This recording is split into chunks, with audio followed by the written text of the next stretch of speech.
Welcome back to Tech It Simple. In today's video, I'm going to show you how you can cover your highlights on Instagram. So, without any further ado, let's dive right into this exciting video. Open your Instagram application. Firstly, you need to open your Instagram application. After opening the application, just simply go to your profile from the bottom right corner. Select the highlights option. Now, after going to the profile, you can see your highlights option here.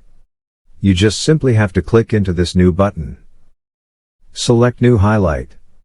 Coming to this new highlight option, just simply select what you want to add to your highlights. After selecting the pictures or videos, just simply click the next button. Add the cover. Now, in the place of naming the highlight, you can see this edit cover option here.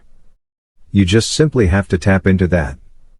After going there, you can choose any picture from your gallery by tapping into this button here. Select the picture that you want to add and then click the next button. Now, this picture will be shown as the cover for your highlights. I hope this video was helpful for you. If yes, don't forget to like, share, and subscribe to the channel to never miss another update. Thank you for watching the video.